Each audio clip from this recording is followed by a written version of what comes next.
En route sur les chemins d'Esprit Montagne avec la gamme électrifiée de Hyundai et Jeanlin Automobile à Échirolles. Esprit Montagne au cœur de nos massifs avec Poma, leader du transport par câble.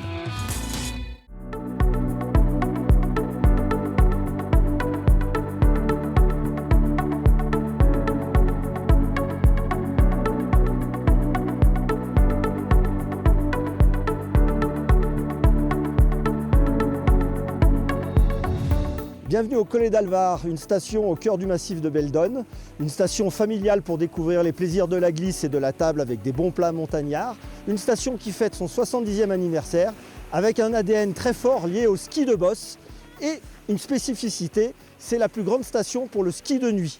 Alors, explorons ce domaine skiable.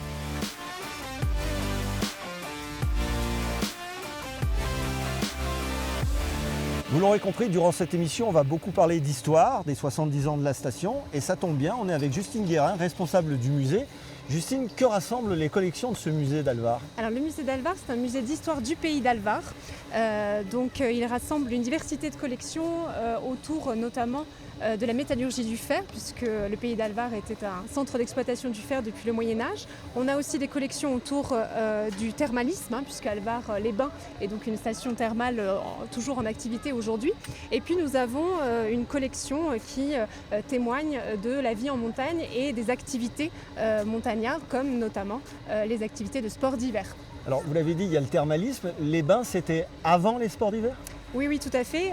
La source thermale d'Alvar est découverte à la fin du XVIIIe siècle, donc c'est une histoire un peu plus ancienne et la station s'est développée tout au long du XIXe siècle, pendant l'époque qu'on a appelée la belle époque du thermalisme. D'accord. Et il y a aussi cette construction de la route entre Alvar-les-Bains et le Collet d'Alvar, c'est ça ? Oui, absolument. Alors, le Collet d'Alvar, avant d'être une station de ski, était des zones d'alpage le ski apparaît ici sur le territoire dans les années 20, notamment sous l'impulsion d'un passionné de montagne, Antoine Gros, qui a fondé le ski club Alvardin en 1923. Et dès les années 30, naît un peu dans l'esprit des Alvardins l'idée de construire une station de ski.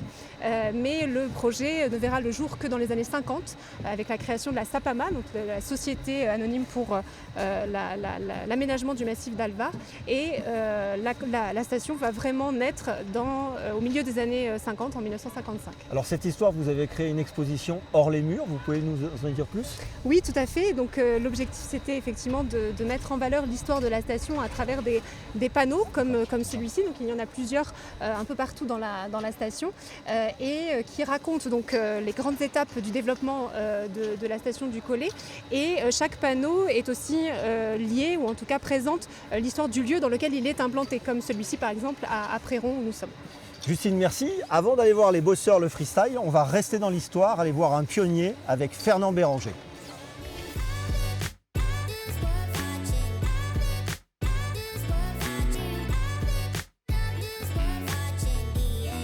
Nous voici toujours au cœur de l'histoire de cette station d'Alvar, du Collet d'Alvar. Et nous sommes avec un témoin de cette épopée, de cette saga, avec Fernand Béranger, qui avec son épouse Hélène a participé à la réalisation, à la construction de cette station. Ils ont tout fait. Ils ont même été les deux seuls à vivre au départ tout là-haut. Ouais. Fernand, est-ce que vous pouvez nous raconter cette saga ? Oui, cette saga, bien sûr. Je peux la raconter, je l'ai déjà racontée. Puisqu'on est venu s'installer en 1960 au mois de novembre, il n'y avait pas d'électricité au Collet d'Alvar. On savait qu'ils allaient construire la ligne. Et au début, on avait dans le télébar, on avait l'éclairage au gaz. Et l'électricité est arrivée entre Noël et le jour de l'an 1960 à peu près. Vous étiez déjà moniteur de ski ?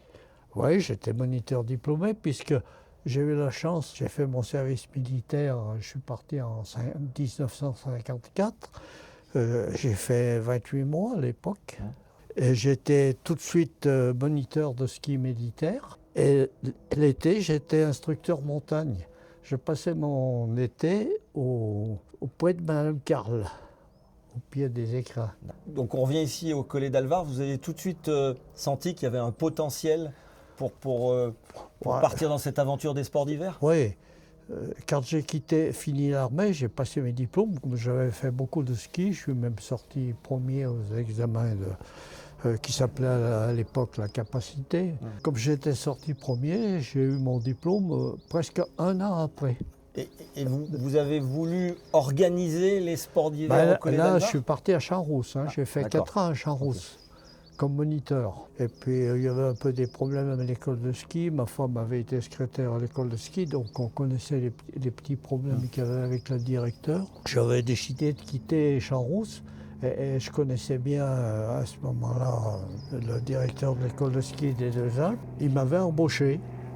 Je devais aller travailler aux Deux-Alpes. Puis dans l'été, c'est le maire d'Alvar qui m'ont rattrapé, qui m'ont dit il y a quelque chose à prendre et une gérance à prendre au Collet.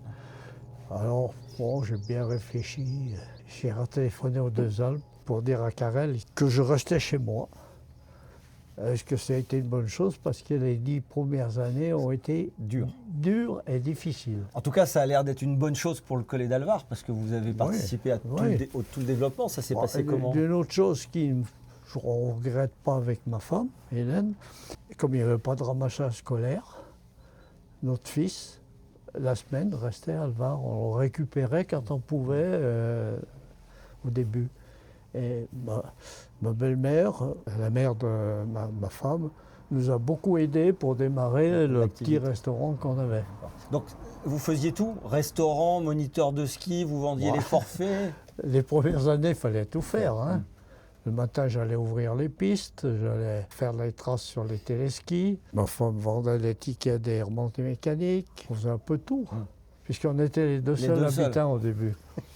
Il n'y a pas le choix, c'est soit elle, soit vous. Alors bon, c'était difficile parce que s'il faisait beau, on travaillait le samedi et le dimanche, un peu le jeudi. À l'époque, c'était le jeudi, c'était pas le mercredi. Et puis, on faisait un peu de tout.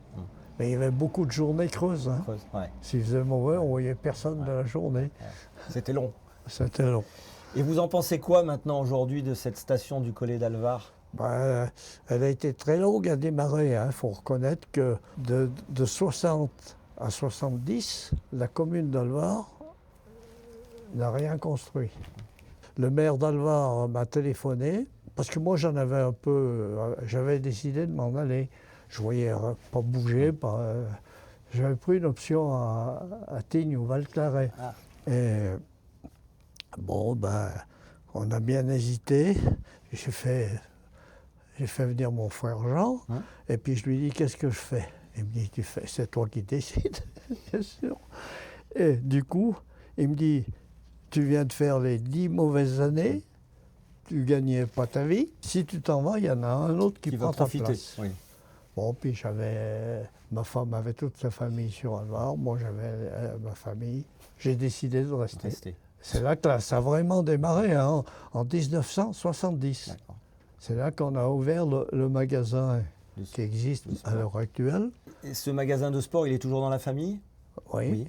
C'est qui s'en occupe? Troisième génération. Troisième génération. Oui. Evan Béranger. Savez-vous pourquoi la spécificité du Collet d'Alvar, c'est d'avoir ce ski de nuit? Pourquoi ça s'est fait ici? Ça s'est développé comme ça? Moi, ça s'est développé parce que ça n'existait pas à l'époque. On n'a pas une grande station. On a des pistes assez courtes, mais qui ont un terrain assez varié. Et c'est celle-là qu'il a démarré. Il y a eu cette idée. C'est Claude Butard qui a eu l'idée de mettre Ah oui, la c'est lumière. Claude Butard au début. Oui. Claude Butard a aussi été quelqu'un qui a développé le ski de bosse. Oui, le ski artistique. Ski artistique, ce qui était quand même à l'époque assez novateur. Vous vous rappelez de cette période? Oui, je me rappelle, puisque c'est Claude Butard qui a créé le tremplin aux nouvelles normes internationales et qui a fait des compétitions de saut acrobatique. Oui. Les bosses sur la piste du Coq, à l'époque, où Philippe Bron est venu souvent.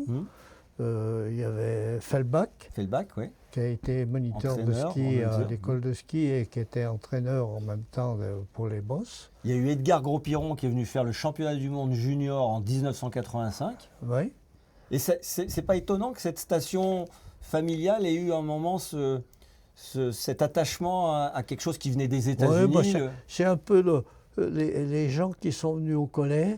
Il y avait Luc Colli. C'est lui un peu qui a décidé ça, avec sa femme, Martine Colli, à l'époque. et puis Christian Buis, qui est venu travailler à l'école de ski, mais qui était fada de boss. Et avec Claude Butard, qu'on démarrait ce club des sports, qui a fait différentes compétitions de ski artistique, de ski de boss. En tout cas, Fernand et Hélène, votre épouse, vous pouvez être fiers de cette belle trace que vous avez faite. Et puis Oui. elle est poursuivie par, par vos l'avantage du enfants. collège, c'est quand même le panorama. On a un panorama à 360 degrés. C'est et unique. puis, c'est une station familiale où on peut lâcher des enfants seuls. Dès qu'ils ont à peu près 7-8 ans, ils peuvent aller skier tout seuls. Merci Fernand pour ce témoignage d'un pionnier. On va maintenant rejoindre les bosseurs pour la célébration des 70 ans de la station d'Alvar. Merci à vous tous. Nous voilà au pied du mur de boss du Collet d'Alvar avec une brochette d'anciens bosseurs freestylers. Alors Martine Colli, vice-présidente de la Fédération française de ski et juge international pendant plus de 35 ans. Martine, racontez-nous l'histoire, l'attachement qu'il y a entre le Collet d'Alvar et les bosses. Eh bien, c'est une histoire d'hommes et de femmes. Le Collet, dans les années 80, il fallait un peu se renouveler, station familiale. Et Claude Butard, qui en était le patron, a eu l'idée d'abord de faire du ski nocturne et puis de faire venir le ski acrobatique à l'époque. On a préformé un tremplin de saut où il y a eu des triples sauts périlleux, Jean-Marc Baquin, enfin tous les anciens champions sont Moi, je venus. pensais que c'était Tignes. Ah non, c'est la capitale du freestyle, c'était, enfin du ski accro, c'était ici à l'époque. Remettons Voilà. l'église au milieu du village. Et ensuite, bien sûr, il y a eu des bosses, il y a eu des Coupes de France, les championnats de France en 81, 2 Coupes d'Europe et en 85, les championnats du monde junior où Edgar a couru et Edgar bien Ropiron était d'autres, là, bien sûr. Il était là avec l'équipe de France. Tout a commencé là pour lui Ici, en fait. voilà, on va dire ça. Et on n'espère pas que ça se termine ici, mais voilà. Donc cette histoire, c'est vrai qu'aujourd'hui c'est les 70 ans du Collet, mais c'est une décennie, je dirais, entre les années 80 et 90, où le ski accro a été ici et a drainé beaucoup de jeunes. On a créé un ski club, il y avait un centre régional d'entraînement, il n'y en avait nulle part ailleurs. Donc voilà, on est très fiers aujourd'hui de fêter avec les anciens champions ces 70 ans et le ski accro. Alors justement, Christine Rossi, ancienne danseuse éternelle de ballet, on va dire. Christine, parlez-nous de cet esprit de partage qui est entre les générations dans les bosses, de cette transmission. Ouais, je crois que c'est la preuve aujourd'hui. On reste très proche des jeunes. C'est vrai que la discipline a beaucoup évolué, le freestyle en général. Donc nos 3 disciplines ont beaucoup évolué. Mais c'est l'essence même du sport. Ça se tient dans le nom freestyle. Ça veut dire ce que ça veut dire. Il faut que notre discipline reste collée à ce que les jeunes ont envie de faire. Et évolue d'année en année. Ça a fait rentrer d'autres disciplines qui sont rentrées dans la famille du freestyle. Et on est tellement heureux de voir tous ces jeunes qui continuer cette discipline. Olivier Cotte, ancien bosseur, ancien athlète, aujourd'hui dans l'événementiel, 10 côtelettes, je me rappelle. Oui, toujours. Olivier... C'est à cause de mes grosses cuisses. Ah, très bien. Parle-nous justement de cette évolution des bosses avec ton regard affûté. Oui, moi j'ai justement, on avait Edgar aussi a vécu la transformation, moi encore un peu plus. On est passé des bosses naturelles quand on était au début en équipe de France, jusqu'aux bosses faites à la machine avec des réceptions, des sauts beaucoup plus gros, des réceptions beaucoup plus safe pour moins se faire mal aussi aux genoux, avec un peu de pente. On atterrissait plus dans les bosses. Nous c'est vrai qu'au début, on atterrissait au plein milieu des bosses, donc fallait poser pile poil au bon endroit, quoi. On était costaud, on n'était pas fragile. On était costaud. D'où les grosses cuisses. D'où la grosse cuisse, les grosses cuisses, la grosse prothèse de hanche qui est en titane super forte, voilà. Nano Portier qu'on ne présente pas, meneur d'hommes, coach, entraîneur, emblématique d'Edgar, qui était là le jour 92, Edgar était champion olympique. Justement, le sentiment que vous avez de voir Edgar Gros-Piron, un bosseur à la tête des JO 2030 qui vont emmener cette montagne française. Écoutez, c'est magnifique et c'est plutôt une fierté pour tous, pour notre discipline. Edgar, maintenant, c'est un personnage qui a pris de l'épaisseur, qui fait du business et qui manage. Donc de ce côté-là, c'est pas une surprise. On savait qu'à un moment donné, le CIO allait le rattraper pour lui demander une mission, pour lui donner une mission. Justement, 2030, est-ce qu'on va être prêt? Est-ce qu'on a une relève? C'est que les boss ont toujours apporté leur lot de médailles, avec Perrine Lafont notamment. Est-ce qu'on sera prêt pour 2030? Écoutez, au niveau mondial, entre Perrine et Ben Cavet, je crois que l'équipe de France est très bien. Aujourd'hui, Ben, il doit être 2e mondial en milieu de saison, bien qu'il ait été blessé. Donc ça veut dire qu'il a encore de la marge. Derrière, ça va déclencher beaucoup de jeunes qui vont se développer avec les clubs. Non, c'est très bien ce qui arrive au freestyle en général. Eh bien, on sera là pour suivre cette progression et on espère peut-être que le Collet d'Alvar sera terrain de jeu pour préparer ces Jeux Olympiques 2030. Après les bosses, je suis au sommet d'une bosse, je suis au sommet du Collet avec Fabrice Cohard, qui est directeur opérationnel de la station. Fabrice, on est où là? Alors là, on est au sommet du télésiège 6 places de Clarens, donc on est au point culminant de la station, on est à 2100 mètres d'altitude. Voilà, donc sur la magnifique station du Collet d'Alvar. À la limite de la Savoie, vous voyez le ruisseau qui coule au fond là, fait la limite Savoie-Isère. Donc là on est en Isère. On est dans la bascule. Ouais, exactement. Alors Fabrice, racontez-nous un petit peu ce domaine, décrivez-nous un petit peu ce domaine sur lequel vous patrouillez, j'imagine, tous les jours. Ouais, écoutez, le Collet d'Alvar, on est à mi-chemin entre Grenoble et Chambéry. C'est une petite station de moyenne montagne. On a 35 km de piste, 13 remontées mécaniques et un point de vue exceptionnel. On a la chance d'avoir un territoire qui est vraiment adapté au ski familial et aux débutants. Voilà, donc, quand on veut débuter, on commence où? À quelle altitude? Alors on commence plutôt, on a un plateau pédagogique par excellence qui s'appelle le plateau du Super Collet. Et vous avez un jardin d'enfants magnifique avec 2 téléskis qui permettent la progression pédagogique parfaite. Donc ça serait plutôt le plateau du Super Collet, le lieu pour les débutants. Ouais. Et voilà. d'ailleurs, pourquoi le Collet? C'est une bonne question. Alors, je me suis un peu renseigné, c'est une question un peu. Ça veut dire le petit col. Voilà. Ouais. Alors moi je suppose que ça vient du col de l'occiput. Mais voilà, effectivement, le Collet, ça voulait dire le petit col. D'accord. Quelles sont les pistes de développement pour ce domaine qui fête ses 70 ans, qui est un domaine mature, mais vous avez encore des pistes de développement? Oui, tout à fait. Alors bon, effectivement, 70 ans d'existence, c'est pas rien. Et alors, sont dans les tuyaux des projets liés au remplacement de certaines remontées mécaniques et qui sont couplés aussi à des projets d'augmentation du potentiel de réseau neige pour de l'enneigement artificiel. Okay. Voilà. Alors, l'une des spécificités de ce domaine, c'est que c'est le plus grand domaine d'Europe pour le ski de nuit. Parlez-nous de cette spécificité. Alors écoutez, on a longtemps communiqué là-dessus. Je ne sais pas si c'est toujours vrai, mais c'est vrai qu'on a longtemps été les premiers en Europe au niveau du domaine de ski nocturne. Combien de pistes éclairées à peu près?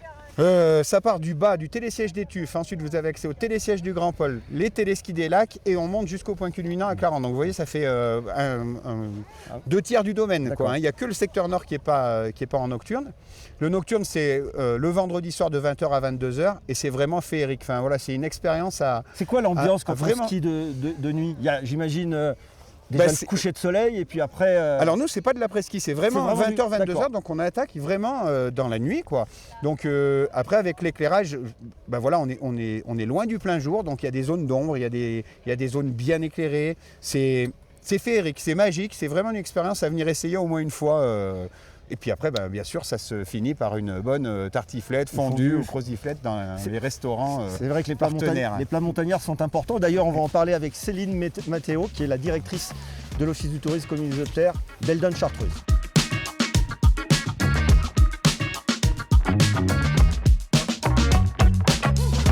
Voilà pour la partie opérationnelle du domaine, mais qu'en est-il de l'attractivité du Collet d'Alvar?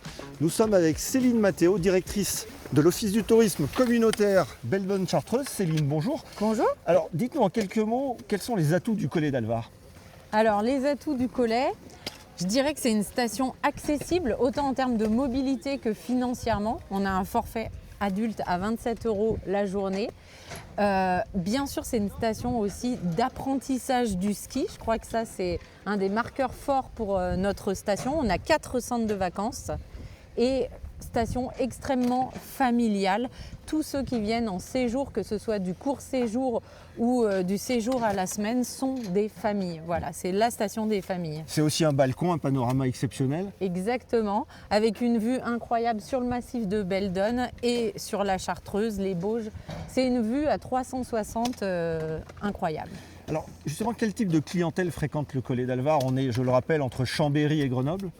Alors comme je l'évoquais, c'est vraiment une clientèle familiale, que ce soit à la journée ou en séjour. Une clientèle aussi de débutants, même des débutants adultes. On en a de plus en plus parce que je pense que la station est vraiment adaptée pour ce public-là. Et puis essentiellement française et quelques étrangers, notamment des Belges. Voilà. Alors on fait du ski, c'est la colonne vertébrale de l'activité, mais qu'est-ce qu'on peut faire d'autre au Collet l'hiver et l'été?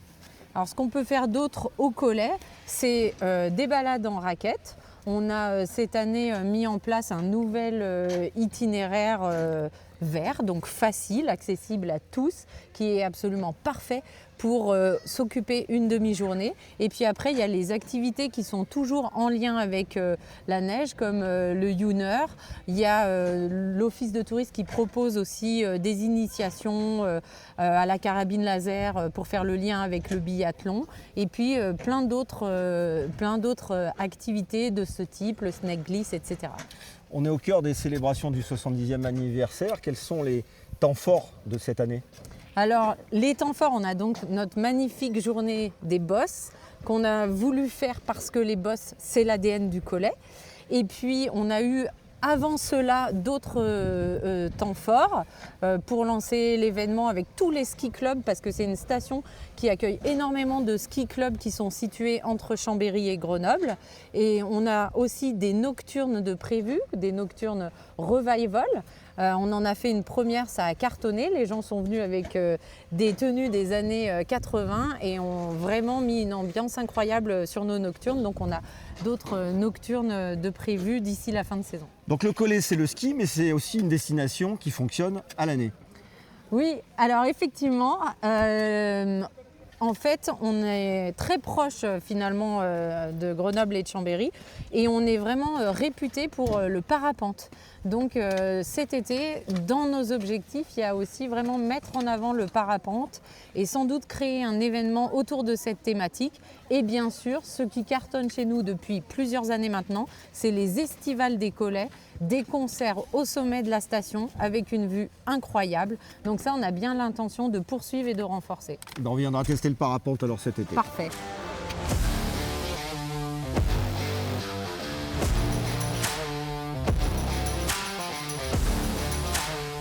Nous voici à Préraux, une des entrées de la station du Collet d'Alvar, juste en dessous de Super Collet, 2 virages en dessous. Nous allons rejoindre Régine Millet, vice-présidente de la communauté de communes du Grésivaudan, en charge de la montagne, pour parler économie de la montagne et diversification. Régine, vous êtes en charge de la montagne au Grésivaudan. En quoi consiste cet accompagnement? Alors, le Grésivaudan est gestionnaire de 3 stations communautaires. Donc le Collet d'Alvar, bien entendu, les Sept-Lots et le col de Marcieux. Ici, on est sur le site du Collet d'Alvar qui fête ses 70 ans. Et nous, l'accompagnement, c'est on travaille. On a un comité station qui travaille sur la transition et l'avenir de la montagne à l'horizon 2050, voire un peu plus loin.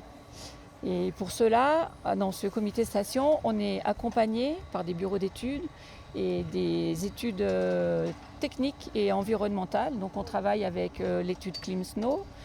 Prochainement, on va avoir l'étude Clim-Eau. On travaille aussi sur l'environnement, la biodiversité, la ressource donc en eau et notamment aussi ici sur le Collet, il y a des zones humides. Alors donc on met tout en parallèle et on avance sur comment voir le Collet d'Alvar puisqu'on est là. Justement sur le Collet d'Alvar, quelles sont les actions spécifiques que vous pouvez mener? Alors sur le Collet d'Alvar, aujourd'hui, on travaille sur une retenue collinaire, elle existe déjà, donc son réaménagement. Et puis on travaille sur un futur enneigement du haut de la station, le Super Collet, puisqu'il y a un télésiège performant qui s'appelle le télésiège de Clarens, qui permet d'accéder au sommet de la station. Avec la vue panoramique et du coup l'objectif c'est d'enneiger les pistes qui descendent de Clarens pour pouvoir rejoindre le bas de la station. Merci Régine. On va justement nous rejoindre 2 élus du Grésivaudan, Clément Bonnet et Anne-Françoise Besson.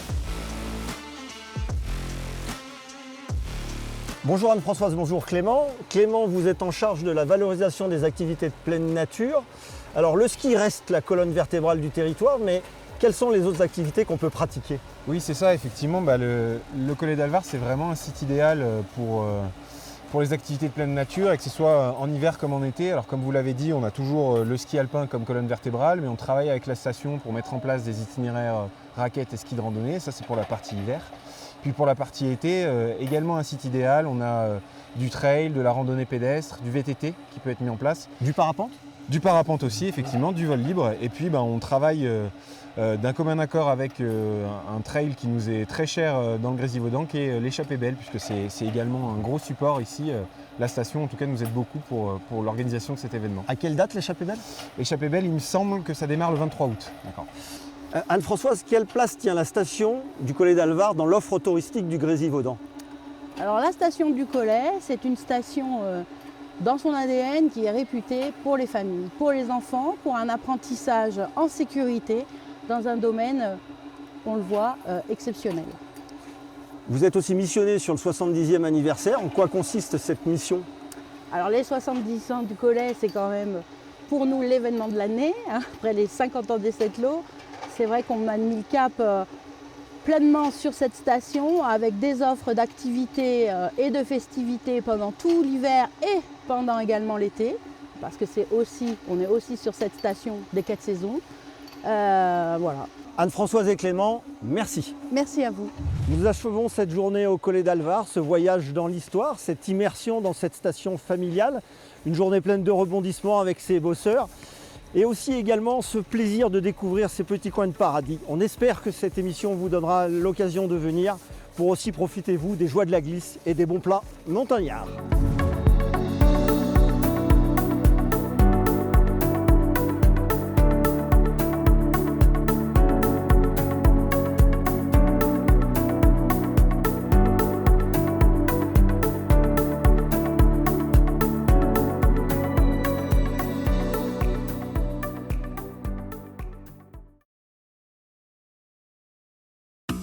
Esprit Montagne au cœur de nos massifs avec Poma, leader du transport par câble.